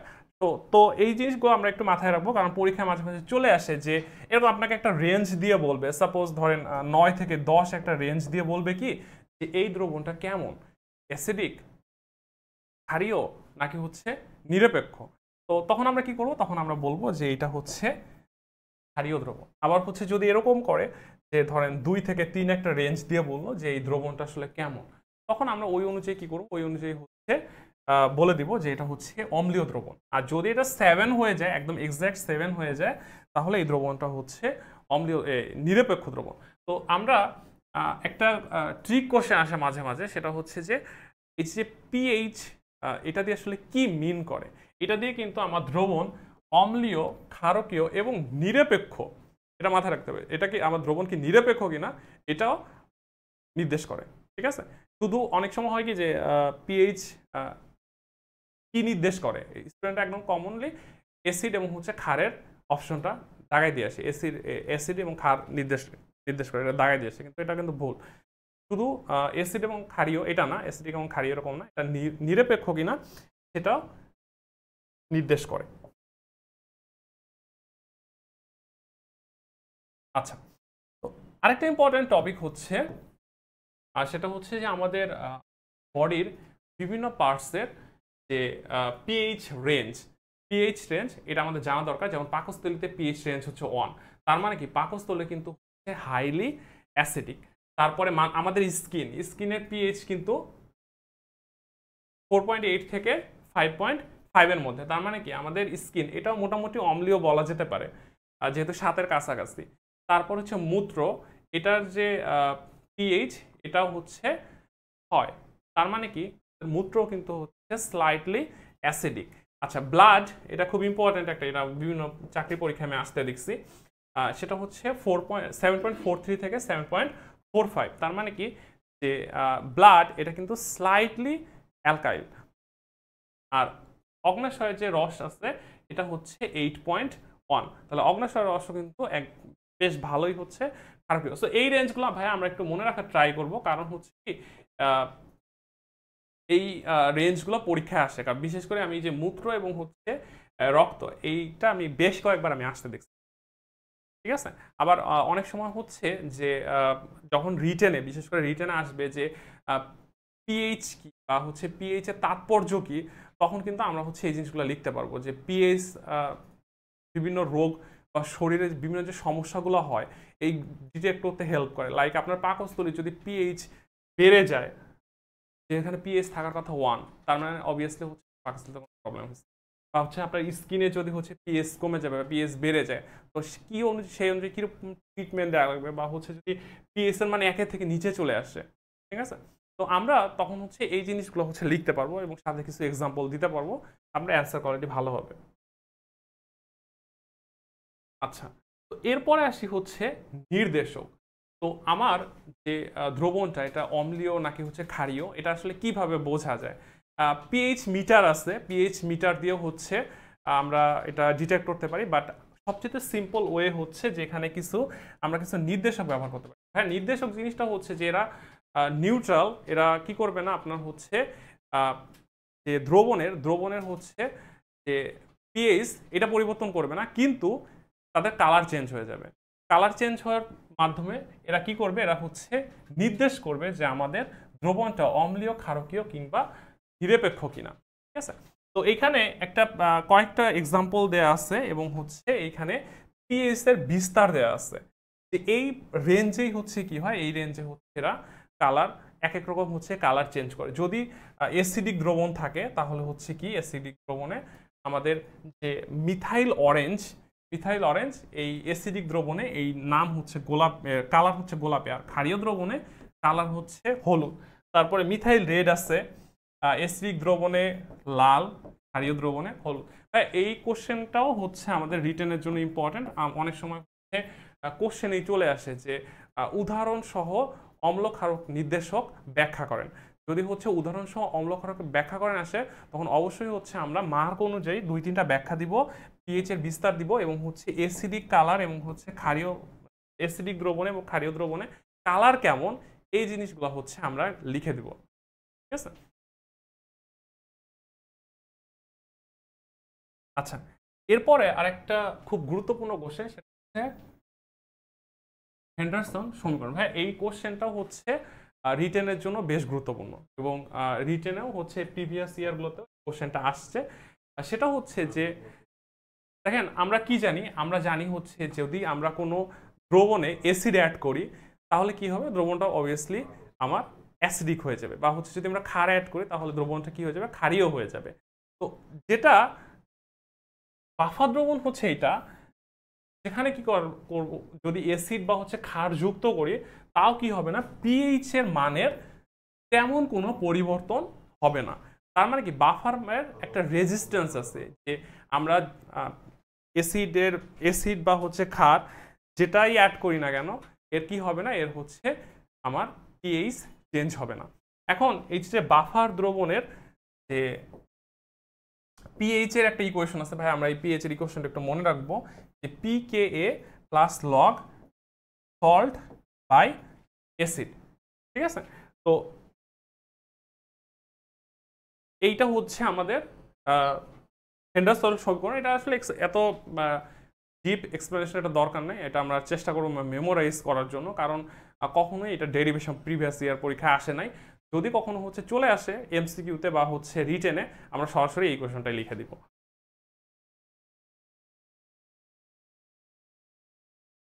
আচ্ছা, তো এতক্ষণ আমরা দেখলাম যে হচ্ছে অ্যাসিড, ক্ষার, পিএইচ, এবং এখন আমরা হচ্ছে আমরা হচ্ছে পানির ক্ষরতা দেখব। এটা খুবই কমন একটা টপিক এবং খুবই সিম্পল একটা টপিক, এবং আশা করি আপনারা জেনারেল সায়েন্সে হচ্ছে এই জিনিসগুলো পড়ছেন।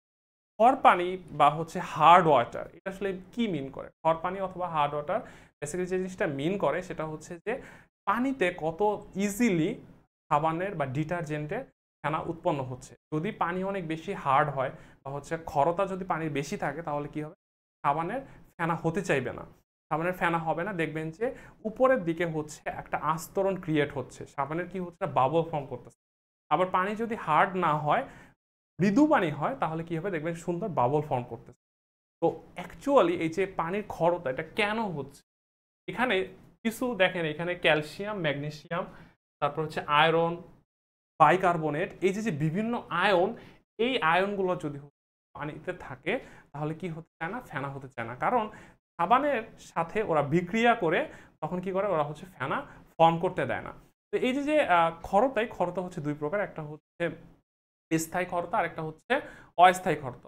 স্থায়ী ক্ষরতাতে যেটা হয় সেটা হচ্ছে যে এটা দূর হয় না, আর অস্থায়ী ক্ষরতা আপনি যদি একটু হিট দেন, হিট দিলেই হচ্ছে ক্ষরতাটা চলে যায়, ঠিক আছে? হ্যাঁ, তো দুইটা জিনিস আমরা সবসময় মাথায় রাখবো। সেটা হচ্ছে যে স্থায়ী ক্ষরতা কি হয়, এটা হচ্ছে হিট দিলে এটা দূর করা যায় না। আর অস্থায়ী ক্ষরতা হচ্ছে হিট দিলে বা স্ফুটন পদ্ধতিতে অস্থায়ী ক্ষরতাটা দূর করা যায়। এখন কারা থাকলে স্থায়ী ক্ষরতা, কারা থাকলে অস্থায়ী ক্ষরতা? ভাই এখানে আমাদের কিছু এক্সাম্পল দেওয়া আছে, যেমন ক্যালসিয়াম, ম্যাগনেসিয়াম, আয়রন বা বাইকার্বনেট, এরা থাকলে কি হয়? এরা হচ্ছে অস্থায়ী ক্ষর। আর এবং হচ্ছে এদের সাথে কি থাকবে? এদের সাথে হচ্ছে আমার বাইকার্বনেট যদি থাকে, এদের সাথে বাইকার্বনেট থাকলে এরা হচ্ছে আমার অস্থায়ী ক্ষর। কারণ হচ্ছে ভাইয়া, এখানে যে বাইকার্বনেট আছে না, এটা যদি হিট দেয় তাহলে হচ্ছে বাইকার্বনেটটা ভেঙে কার্বন ডাই অক্সাইড হয়ে যায়। বাইকার্বনেটটা ভেঙে কি হয়ে যায়? কার্বন ডাই অক্সাইড হয়ে যায়, এবং হচ্ছে পানিটা মৃদু হয়ে যায়। আর যদি এদের সাথে SO4 সালফেট আয়ন হিসেবে থাকে, সেম জিনিস লাইক এই যে ক্যালসিয়াম, ম্যাগনেসিয়াম, তারপর হচ্ছে আয়রন, এদের সাথে যদি হচ্ছে আমার ক্লোরিন এবং হচ্ছে সালফেট, এরা যদি হচ্ছে কি থাকে? দ্রবীভূত থাকে, তখন কি হয়? হিট দিলেও এরা কি হয় না? এরা হচ্ছে ডিজলভ হয় না, হিট দিলে ওরা ভাঙে না। তো সেক্ষেত্রে কি হবে? সেক্ষেত্রে হচ্ছে পানিটা আমার ক্ষর থেকেই যাবে। তো দ্যাটস ওয়াই ক্ষর পানি এটা হচ্ছে দুই প্রকার, স্থায়ী, অস্থায়ী। অস্থায়ী ক্ষর পানিতে কি থাকবে? বাইকার্বনেট থাকবে, এটা মাথায় রাখতে হবে। অস্থায়ী ইয়েতে কি থাকবে? ক্ষর পানিতে থাকবে হচ্ছে বাইকার্বনেট। কারণ বাইকার্বনেট কি হয়? যে হিট দিলে কার্বন ডাইঅক্সাইড ক্রিয়েট হয় এবং হচ্ছে পানিটা মৃদু হয়ে যায়। কিন্তু যদি সালফেট এবং হচ্ছে ক্লোরাইড Cl মাইনাস থাকে, সেক্ষেত্রে কি হয়? যে হিট দিলেও ইয়া করা যায় না। আচ্ছা, এখানে সাবানের ফেনা কম, সেটা কি স্কিনের জন্য ভালো নাকি খারাপ? আপু, অ্যাকচুয়ালি সাবানের ফেনার সাথে স্কিনের ভালো খারাপের কোনো রিলেশন নাই। যদি সাবানে হচ্ছে স্কিনের জন্য হার্মফুল উপাদান থাকে, সেটা ফেনা হোক বা না হোক আপনার স্কিনের জন্য ক্ষতিকর হতে পারে। আর যদি এটা ফেনাটা হওয়া আসলে ডিপেন্ড করে পানির কোয়ালিটির উপরে। পানিতে যদি এই সালফেট এবং হচ্ছে ক্লোরাইড আয়ন বেশি থাকে, তাহলে আপনার ফেনা হবে না। যত ভালো সাবান স্কিনের জন্য হেলদি হলেও ফেনা হবে না, ঠিক আছে? ফেনার সাথে আপনার স্কিনের ক্ষতির কোনো রিলেশন নাই। আশা করি বুঝতে পারছেন। আচ্ছা, আর এখানে একটা ইম্পর্টেন্ট কোশ্চেন আছে, সেটা হচ্ছে WHO মতে যে ক্ষরতার যে গ্রহণযোগ্য মান, এটা হচ্ছে ppm, parts per meter cube, ঠিক আছে? সরি, পার্টস পার মিলিয়ন, এটাকে বলা হয়েছে ppm, এবং এটার মান হচ্ছে 500। আচ্ছা, তো আমরা আপনাদের জন্য আবার কিছু কোশ্চেন নিয়ে এসেছি। তো যারা হচ্ছে আমাদের সাথে এতক্ষণ ক্লাসে ছিলেন, তো তারা একটু কুইক অ্যান্সার দিয়ে দেন যে পিএইচ পিএইচ কি এটা আগেও বলছিলাম। আর তেঁতুলে কোন ধরনের অ্যাসিড থাকে?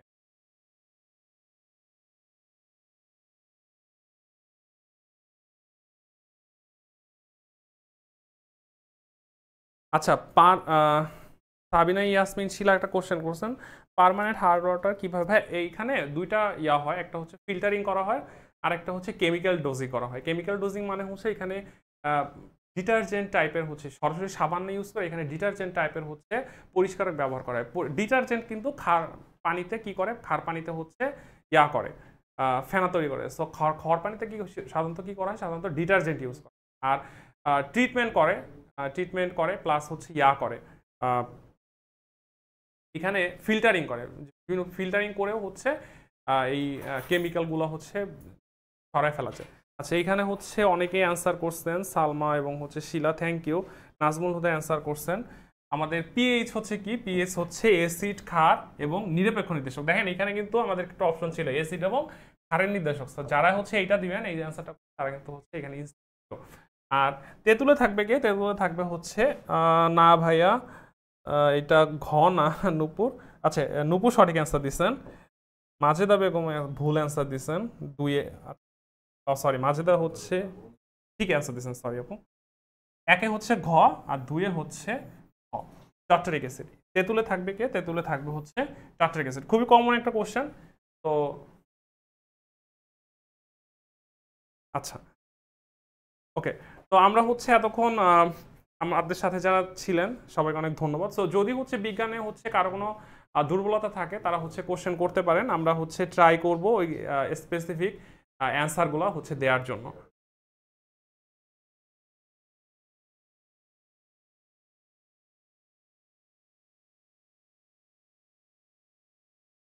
আচ্ছা, আচ্ছা, এখন আমাদের টপিকটা হচ্ছে এতক্ষণ যেগুলো বলতেছিলাম যে খড়পানিতে কি হয় না, খড়পানিতে হচ্ছে সাবানের ফেনা ভালোভাবে হয় না। তো এখন আমাদের টপিক হচ্ছে সাবান, ডিটারজেন্ট এবং হচ্ছে বিভিন্ন টাইপের পরিষ্কারক। তো সাবান জিনিসটা কি? সাবান হচ্ছে ফ্যাটি অ্যাসিডের সোডিয়াম অথবা হচ্ছে পটাশিয়াম লবণ। এখন ভাইয়া ফ্যাটি অ্যাসিড জিনিসটা কি? ফ্যাটি অ্যাসিড হচ্ছে যে বিভিন্ন টাইপের হচ্ছে ফ্যাট, এটা আইদার অ্যানিমাল ফ্যাট হতে পারে অথবা হচ্ছে প্লান্ট ফ্যাট হতে পারে। যে চর্বিতে যে অ্যাসিডগুলো থাকে এটাকে বলা হয় হচ্ছে ফ্যাটি অ্যাসিড। সাধারণত ফ্যাটি অ্যাসিডের যে সংকেত সেটা হচ্ছে আর COOH। COOH ভাইয়া এটা হচ্ছে জৈব অ্যাসিডের হচ্ছে মূলকের নাম হচ্ছে COOH। যে যৌগগুলো শেষে যে COOH থাকে এরা হচ্ছে জৈব অ্যাসিড, সরি জৈব অ্যাসিড। আর হচ্ছে হাইড্রোজেন এবং হচ্ছে কার্বনের একটা যৌগ। এটা এরকম হতে পারে লাইক C17H35, মানে যতগুলো কার্বন থাকবে তার থেকে ডাবলের একটা কম হাইড্রোজেন থাকবে, সরি একটা বেশি হচ্ছে হাইড্রোজেন থাকবে। 17টা, এখানে হাইড্রোজেন কয়টা? 35টা। যদি এখানে হাইড্রোজেন কার্বন থাকে 18টা, তাহলে আমাদের হাইড্রোজেন থাকবে 36 + 1 37টা। এখন এই যে C17H35, এটার সাথে কে থাকবে? এটার সাথে হচ্ছে COOH। এটা হচ্ছে কি? এটা হচ্ছে একটা জৈব অ্যাসিড। এখন সাবান কি? সাবান হচ্ছে যে এই যে জৈব অ্যাসিডটা আছে, এই জৈব অ্যাসিডের আমার সোডিয়াম অথবা হচ্ছে পটাশিয়াম লবণ, লাইক এইটাকে যদি ভাগ করি, এই যে হাইড্রোজেনটা ছিল, এই হাইড্রোজেনটা যদি আপনি হচ্ছে সোডিয়াম অথবা পটাশিয়াম দিয়ে রিপ্লেস করেন, তাহলে যে যৌগটা পাবেন এটাকে বলা হয় হচ্ছে সাবান। লাইক C17H35 COON, এটা একটা সাবান। অথবা এখানে এন এর পরিবর্তে কি আসতে পারে? এন এর পরিবর্তে কেও আসতে পারে। ঠিক আছে? আচ্ছা, এখানে একটা ইম্পর্টেন্ট কোশ্চেন আছে, সেটা হচ্ছে যে সাবান তৈরির সময় এখানে একটা বাই প্রোডাক্ট পাওয়া যায়। ওই বাই প্রোডাক্টটা হচ্ছে গ্লিসারিন। খুব ইম্পর্টেন্ট, আপনারা মনে রাখতে পারেন যে সাবানায়ন, এই যে বিক্রিয়াটা, এই বিক্রিয়াটার নাম হচ্ছে সাবানায়ন। সাবান তৈরি করার যে বিক্রিয়া, এটাকে বলা হয় সাবানায়ন। এবং সাবানায়ন বিক্রিয়াতে যেটা হয় সেটা হচ্ছে সাবানের সাথে সাথে বাই প্রোডাক্ট হিসাবে কি পাওয়া যায়? বাই প্রোডাক্ট হিসেবে গ্লিসারিনও পাওয়া যায়। আচ্ছা, তো সাধারণত সাবান দুই প্রকার, একটা হচ্ছে প্রসাধনী সাবান আর একটা হচ্ছে আমাদের একটা হচ্ছে প্রসাধনী সাবান আর একটা হচ্ছে লন্ড্রি সাবান। এবং সাধারণত এই প্রসাধনী সাবানে উদ্ভিজ্জ তেল ব্যবহার করা হয়, লাইক নারকেল তেল। আর যে লন্ড্রি সাবান এগুলোতে সাধারণত হচ্ছে প্রাণীজ চর্বি এবং হচ্ছে কোস্টিক সোডা। কোস্টিক সোডা হচ্ছে NaO, আর কোস্টিক পটাশ এটা সাধারণত প্রসাধনী সাবানে ইউজ করা হয়, এটা AO। এটা একটু আমরা মনে রাখবো। আচ্ছা, এরপরে আসি হচ্ছে ডিটারজেন্ট।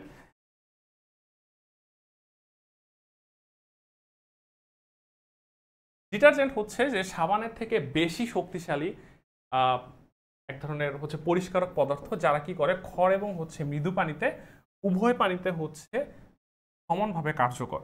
সেগুলো সাধারণত পাউডার অথবা হচ্ছে লিকুইড আকারেও পাওয়া যায়। আমরা যখন হচ্ছে এগুলো ফুল কোর্স করাবো তখন হচ্ছে কিভাবে ডিটারজেন্ট প্রস্তুত করা হয় এগুলো নিয়ে হচ্ছে ডিটেলস আমরা হচ্ছে বর্ণনা করব। রিটেনের সময় হচ্ছে এই ডিটারজেন্ট নিয়ে কোশ্চেন আসে, সো আমরা তখন হচ্ছে এই ডিটারজেন্টের সংকেত বা ডিটারজেন্ট প্রস্তুত করে এই জিনিসগুলো নিয়ে হচ্ছে তখন আমরা ডিটেলস পড়াবো। জাস্ট আপাতত প্রিলির জন্য এইটুকু মনে রাখলেই হবে যে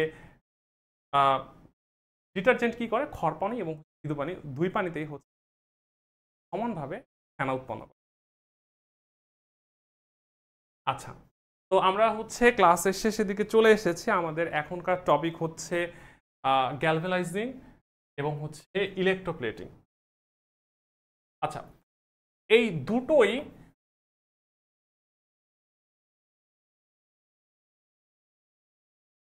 খুবই সিমিলার টাইপের জিনিস। সেটা হচ্ছে ইলেকট্রোপ্লেটিং। ইলেকট্রোপ্লেটিং এই কনসেপ্ট আসছে এরকমভাবে, সেটা হচ্ছে যে যে সকল পদার্থ বা যে সকল বস্তু যারা হচ্ছে পরিবেশের যে অক্সিজেন, জলীয় বাষ্প বা হচ্ছে কার্বন ডাই অক্সাইড এদের সাথে বিক্রিয়া করে এদের যে ফিজিক্যাল প্রপার্টিজ, এই ফিজিক্যাল প্রপার্টিজ যদি ড্যামেজ হয়ে যায় তো ওই ড্যামেজ আটকানোর জন্য আমরা কি করি, ওদের উপরে হচ্ছে কম সক্রিয় ধাতুর একটা প্রলেপ দিয়ে দিই। কম সক্রিয় ধাতুর প্রলেপ দিয়ে দিই। এই যে প্রলেপ দেওয়ার প্রসেসটা, এই প্রলেপ দেওয়ার প্রসেস আমার ইলেকট্রোপ্লেটিং। ঠিক আছে ভাইয়া? তো ইলেকট্রোপ্লেটিং জিনিস কি, সেটা হচ্ছে যে অধিক সক্রিয় ধাতুর উপরে কম সক্রিয় ধাতুর যে প্রলেপ দেওয়ার যে প্রসেসটা, এটাকে বলা হয় হচ্ছে ইলেকট্রোপ্লেটিং। তো ইলেকট্রোপ্লেটিংয়ে আমরা যে কোনো ধাতুর উপর দিয়ে যে কোনো ধাতুর প্রলেপ দিতে পারি। যেমন লোহার যে ইয়াগুলো আছে, লোহার যে বিভিন্ন বস্তুগুলো আছে ওটার উপরে আমরা যদি হচ্ছে জিঙ্কের প্রলেপ দেই তাহলে ওইটাকে বলা হয় হচ্ছে গ্যালভানাইজিং। তো ইলেকট্রোপ্লেটিং হচ্ছে কি, যে কোনো ধাতুর উপরে যে কোনো ধাতুর প্রলেপ। আর গ্যালভানাইজিং হচ্ছে স্পেশালি কি, স্পেশালি হচ্ছে যদি আপনি জিঙ্কের প্রলেপ দেন তাহলে ওইটাকে বলা হয় হচ্ছে গ্যালভানাইজিং। লাইক আপনি যদি হচ্ছে কপার বা সোনা, ধরেন গোল্ড AU, গোল্ড AU, এটার উপরে কি করছেন আপনি হচ্ছে তামার প্রলেপ দিচ্ছেন, কপারের প্রলেপ দিচ্ছেন, তাহলে এই যে প্রসেসটা এটাকে বলা হবে হচ্ছে ইলেকট্রোপ্লেটিং। আর যদি এই গোল্ডের উপরে আপনি যদি হচ্ছে কপার না দিয়ে এরপরে হচ্ছে যদি জিঙ্কের প্রলেপ দেন তাহলে এই প্রসেসটাকে বলা হবে হচ্ছে গ্যালভানাইজিং। ঠিক আছে? সো প্রিলির জন্য জাস্ট এইটুকু মনে রাখলেই হবে যে ইলেকট্রোপ্লেটিং এবং হচ্ছে গ্যালভানাইজিং এর মধ্যে বেসিক পার্থক্য এবং কোন প্রসেসটা আসলে। আচ্ছা, এরপরে আসি হচ্ছে তড়িৎ কোষ, সূক্ষ্ম কোষ এবং হচ্ছে তড়িৎ বিশ্লেষণ। আচ্ছা, আমরা তড়িৎ বিশ্লেষণ জিনিসটা একটু আগে স্টাডি করি। সেটা হচ্ছে যে তড়িৎ বিশ্লেষণ হচ্ছে যে একটা পাত্রের ভিতরে দুইটা ইলেকট্রোড থাকবে বা দুইটা তড়িৎদ্বার থাকবে এবং এটার ভিতরে কি থাকবে, এটার ভিতরে একটা লিকুইড দ্রবণ থাকবে যেটাকে বলা হয় হচ্ছে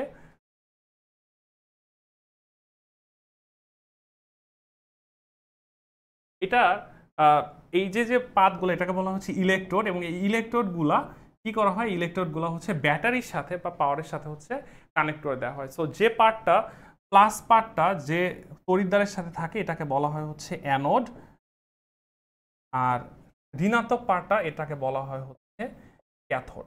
আর এখানে যে তড়িৎ বিশ্লেষ্য যে লিকুইডটা থাকে, যে এটাকে বলা হয় তড়িৎ বিশ্লেষ্য। তো যেটা তড়িৎ বিশ্লেষ্য যে লিকুইডটা থাকবে বা যে দ্রবণটা থাকবে, তখন কি করা হয়, যখন হচ্ছে এখানে ইলেকট্রিসিটি চালনা করা হয়, তখন এইখানে যে আয়নগুলা থাকে, এই আয়নগুলা, ধনাত্মক আয়নগুলো হচ্ছে ক্যাথোডের দিকে চলে যায় আর ঋণাত্মক আয়নগুলো হচ্ছে অ্যানোডের দিকে চলে যায়, এবং এখানে হচ্ছে ইলেকট্রনের আদান প্রদান হয়, এবং এই ইলেকট্রোডের গায়ে হচ্ছে সলিড অথবা হচ্ছে গ্যাসিয়াস বা হচ্ছে লিকুইড থাকে, লিকুইড এখানে হচ্ছে জমা হয়। সাধারণত যে কোনো লবণ বা হচ্ছে যে কোনো যৌগ এটা ডিসইন্টিগ্রেট করার জন্য বা বিশ্লেষণ করার জন্য কি করা হয়, বিশ্লেষণ করার জন্য হচ্ছে তড়িৎ বিশ্লেষণ করা হয়। ঠিক আছে?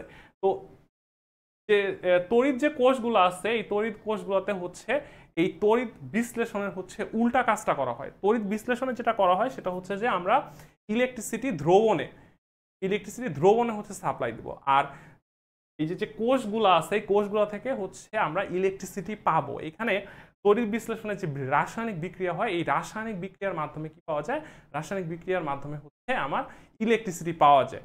তো তড়িৎ বিশ্লেষ্য কোষ এবং হচ্ছে শুষ্ক কোষ দুটোই হচ্ছে DC power source, direct current এর পাওয়ার সোর্স হিসেবে আমরা হচ্ছে এটাগুলো হচ্ছে সাধারণত ব্যবহার করে থাকি। তো এখানে কিছু ইনফরমেশন আছে, আমরা এগুলো রাখবো, মাথায় রাখবো। যেমন হচ্ছে আলেকজান্ডার ভোল্টা, উনি হচ্ছে সবার আগে হচ্ছে এই তড়িৎ বিশ্লেষণ কোষ 1800 সালে উনি হচ্ছে এই তড়িৎ বিশ্লেষণ এই কোষ হচ্ছে আবিষ্কার করেন, এবং হচ্ছে মাইকেল ফ্যারাড উনি হচ্ছে দুইটা সূত্র দেয়। তো এই ডিটেলসগুলো আমরা হচ্ছে পরে স্টাডি করব। জাস্ট আপাতত আমরা এইটুকুই মাথায় রাখবো যে তড়িৎ বিশ্লেষণে কি হয়, তড়িৎ বিশ্লেষণে হচ্ছে যৌগ ডিসইন্টিগ্রেট হয় বা হচ্ছে বিশ্লেষণ হয়, আর তড়িৎ কোষ বা শুষ্ক কোষ যেটাই হয় সেটা হচ্ছে আমরা ইলেকট্রিসিটি পাবো। ঠিক আছে? এখানে হচ্ছে কেমিক্যাল রিঅ্যাকশন হয় এবং হচ্ছে আউটপুট হিসেবে আমরা কি পাই, আউটপুট হিসেবে আমরা হচ্ছে ইলেকট্রিসিটি পাই।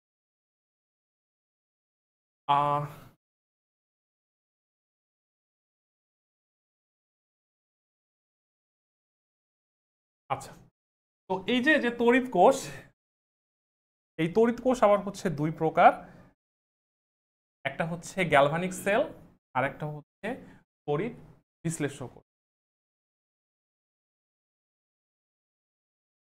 আচ্ছা, এই যে একটু আগে যে ইয়াটা বলতেছিলাম যে মাইকেল ফ্যারাড উনি হচ্ছে দুইটা সূত্র আবিষ্কার করেন। আমরা এইটা একটু মনে রাখবো যে 1833 সালে কি ব্রিটিশ বিজ্ঞানী মাইকেল ফ্যারাড উনি একটা সূত্র আবিষ্কার করেন। এটা খুব ইম্পর্টেন্ট কোশ্চেন ভাই, এটা মাঝে মাঝে চলে আসে যে কত সালে হচ্ছে আবিষ্কার করেন। যে প্রথম যে সূত্রটা আছে সেটা হচ্ছে যে রাসায়নিক যে পরিবর্তনের পরিমাণ এইটা কি হয়, এটা হচ্ছে যে ইলেকট্রিসিটি যে ফ্লো করতেছে এই ইলেকট্রিসিটি ফ্লোর সমানুপাতিক। ঠিক আছে? আচ্ছা, আর ড্রাই সেলে যেটা হয় সেটা হচ্ছে যে এই যে তড়িৎ বিশ্লেষণ কোষে সাধারণত সরাসরি লিকুইড দ্রবণ ইউজ করা হয়, কিন্তু ড্রাই সেলে এখানে কোনো দ্রবণ ব্যবহার করা হয় না। এখানে যেটা ব্যবহার করা হয় যে ড্রাই সেল আমরা যে ব্যাটারিগুলো ব্যবহার করি রিমোটে বা হচ্ছে আদার্স যে কাজের জন্য যে ছোট ছোট পেন্সিল ব্যাটারিগুলো বা হচ্ছে যে ব্যাটারিগুলো ব্যবহার করে ওইগুলো হচ্ছে ড্রাই সেল। ওইখানে কি থাকে, ওইখানে হচ্ছে জিঙ্কের কৌটার ভিতরে একটা কার্বন দণ্ড থাকে, এবং কার্বন দণ্ডের চারপাশে যে manganese dioxide, zinc chloride, aluminium chloride এগুলোর হচ্ছে পেস্ট থাকে, এখানে কোনো লিকুইড থাকবে না। এবং এদের মধ্যে যে রাসায়নিক বিক্রিয়াগুলো হয়, এই রাসায়নিক বিক্রিয়াগুলোর মাধ্যমে যে ইলেকট্রন নির্গত হয় এই ইলেকট্রনগুলোই হচ্ছে জিঙ্ক আর হচ্ছে কার্বন দণ্ডের মধ্য দিয়েই হচ্ছে প্রবাহিত হয়। ঠিক আছে? তো আমরা ড্রাই সেলে যে জিনিসগুলো মনে রাখবো সেটা হচ্ছে কে থাকবে, এখানে হচ্ছে জিঙ্ক কৌটা থাকবে, আর এর মধ্যে থাকবে হচ্ছে ম্যাঙ্গানিজ ডাইঅক্সাইড, জিঙ্ক ক্লোরাইড আর হচ্ছে অ্যামোনিয়াম ক্লোরাইড। আর এখানে একটা ডিস্টিল ওয়াটার থাকে, পাতিত পানি। ডিস্টিল ওয়াটার মানে হচ্ছে এই ওয়াটারে কোনো মিনারেল থাকে না।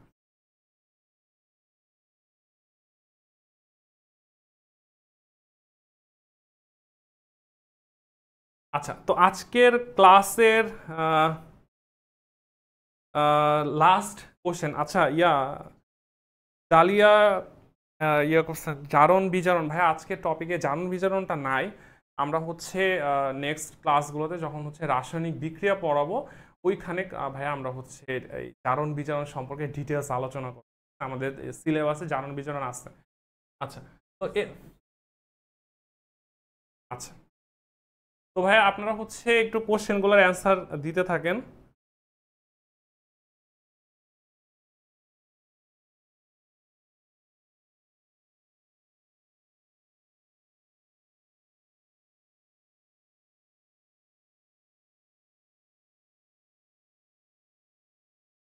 ওকে, থ্যাংক ইউ সবাই যারা অ্যান্সার দিচ্ছেন। তো তড়িৎ বিশ্লেষণের সূত্র আবিষ্কার করেন কে? ফ্যারাড।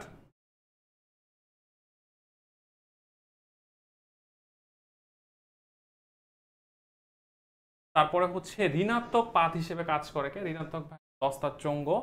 আর ইলেকট্রোপ্লেটিং কাকে বলে? ভাইয়া এইটা দেখেন যে এইখানে যে জিনিসগুলো দেয়া আছে, যেমন যে কোনো ধাতুর উপরে যে কোনো ধাতুর প্রলেপ তড়িৎ বিশ্লেষণ পদ্ধতির সাহায্যে একটি ধাতুর অন্য একটি ধাতুর প্রলেপ আর ধাতুর ঔজ্জ্বল্য বৃদ্ধির জন্য বার্নিশ দিয়ে আবৃত করা। সো বার্নিশ এটা অবশ্যই না।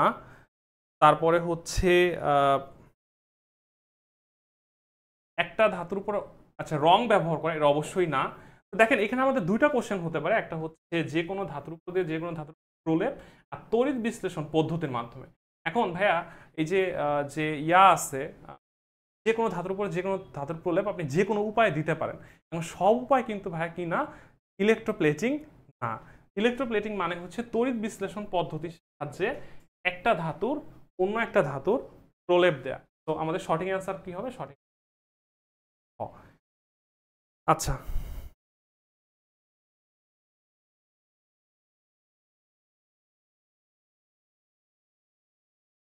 তো ভাইয়া সবাইকে অনেক অনেক ধন্যবাদ আমাদের সাথে থাকার জন্য।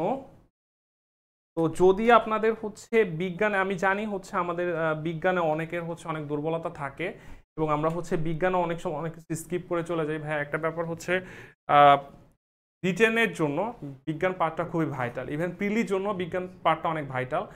কিন্তু অনেক সময় হয় কি যে আমাদের অনেকের ব্যাকগ্রাউন্ড হচ্ছে আর্টস ব্যাকগ্রাউন্ডের বা হচ্ছে কমার্স ব্যাকগ্রাউন্ডের, আমরা দীর্ঘদিন ধরে হচ্ছে বিজ্ঞান থেকে দূরে থাকি। সো দ্যাটস ওয়াই হচ্ছে আমাদের বিজ্ঞানের প্রতি একটা ভীতি কাজ করে বা হচ্ছে প্র্যাকটিস থাকে না। তো যদি হচ্ছে আপনাদের কোনো স্পেসিফিক ইয়াতে